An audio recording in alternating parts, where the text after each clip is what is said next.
মানে নিজের মনের মতো করে ফ্ল্যাটটা কাজ করেছিলাম, তাই না বলো?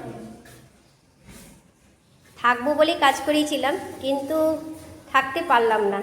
অনেকগুলো প্রবলেম অসুবিধা রয়েছে, এমন রয়েছে যে এখানে থাকা গেল না।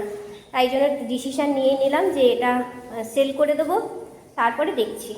এখন সেল করে দিলে তো আমাদের এখন রেন্টেই থাকতে হবে। এবার রেন্টে থেকে তারপরে আবার ব্যবস্থা নেব। যাক, হয়ে গেল। আর আমার ওই বাড়িতেও আমার ঘর সব গোছানো হয়ে গেছে। মানে যা হয় শিফটিংয়ে যা হয়, ও প্রচণ্ড প্রবলেম হয়েছে। তাই আমার কর্তাবাবু বলছে এত জিনিস ঘরের মধ্যে রয়েছে, মানে ঘরে জিনিস আর শেষ হচ্ছে না, নিয়ে যা আমি যেতে যেতে এত জিনিস হয়ে গেছে। তাই তো বলছে আর জিনিস নামছে, এরপরে আরও অনেক জিনিস হবে। এরপরে যদি নিজের যেটা করবো ওটা একদম পুরো পার্মানেন্ট মতো করবো, ভালো দেখে করবো, যার ফলে ওখানে আরও জিনিস করবো।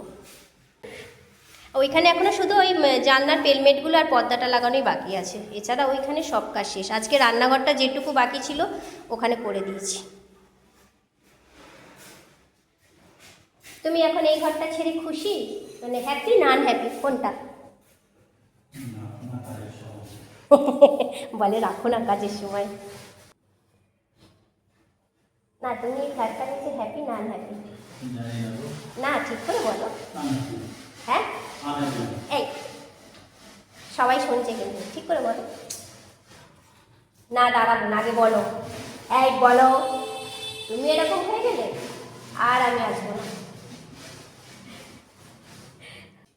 এখন তুমি ওইখানে মনের দিক থেকে শান্তিতে থাকছো না এখানে শান্তিতে ছিল, সেটা আগে বলো। কোথায় শান্তিতে আছো? কোথাও শান্তিতে নেই, তাহলে কোথায় শান্তিতে থাকবে? যা যা, ওসব ছেড়ে ছেড়ে দিয়ে চলে যাবে, তাই তো?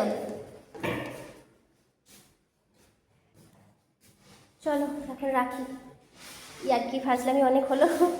এবারে কাজ করি, ও একা একা কাজ করছে। অবশ্য আমি এই ধুলোবালি আমি ঘাঁটি না, আমি ধুলোবালির দিকে একদম যাব না। মানে ধুলো বালি মোছামুছি সব ওই করে, আমি যাব না। তাহলে এক্ষুনি হ্যাচি শুরু হলে আর থামবে না আমার।